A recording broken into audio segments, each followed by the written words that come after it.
Nasa sayo kung ano pipiliin mo, uubusin mo yung lakas mo sa kakatunganga sa bahay o uubusin mo yung lakas mo sa mga makabuluhang bagay. Huwag ka mag-alala kasi kahit saan dyan, may mararating ka. Alam mo na yun.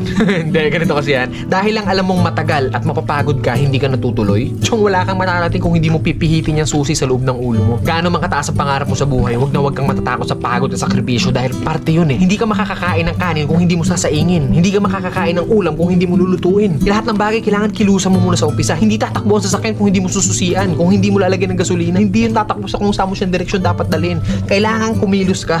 Kailangan ng lakas mo para marating mo kung ano yung gusto mong marating sa buhay. Kasi kung hihiga ka lang dyan, wala mangyayari talaga sa'yo. Hindi po pwede na inaasal natin lahat sa Diyos na parang nasa Diyos, Diyos. Lagi kong idadasal sa Diyos. Hindi po pwede yun. Sabi nga nila, di ba, nasa Diyos ang awa, nasa tao ang gawa. So depende yan sa'yo kung ano yung gusto mong kilos. Sabi nga, work smart, not hard. Hard work nga yung ginagawa mo, pero sablay naman yung mga diskarte mo. Wala rin mangyayari, di ba? Smart move yung ginagawa mo, pero swabe lahat. Kailangan mo lang talaga gamitan ng tamang isip at tamang puso sa lahat ng bagay. Ang pangarap, parang nagtatanim ng puno. Yung malaki pangarap mo, malaking puno yung kailangan mong itanim. Hindi naman pwede maghukay ka ng mababaw lang. Hindi naman pwedeng konting tubig lang yung ididalig mo dyan. Kung gusto mo ng malaking puno, malaking trabaho ang kapalit nun. At nasa sayo yun. Then pag nagbunga na yun, hindi po pwede na hayaan mo na lang bumunga yan dyan. Hindi. Kailangan pa rin ng maintenance. Ganon din sa atin. Kung ano yung marating natin, nandoon na tayo sa taas, hindi po pwede na lantutay ka na nandun sa taas. Pag hindi mo diniligan yung puno, magbunga man siya isang beses lang and then sa susunod hindi na ulit. Ganon yung pwede mangyari pag pinabayaan natin kung ano man yung narating natin sa buhay. Mawawala lahat sa'yo. Sayang yung oras. Oras kasi ilang oras lang ang binigay sa atin dito sa mundo. Depende sa atin kung saan natin yun nilalaan. Huwag ka matakot sa pagod kasi yung pagod isang tulog lang yan. Bukas malakas ka na ulit. Matakot ka sa oras na sinayang mo kasi pag lumipas yan,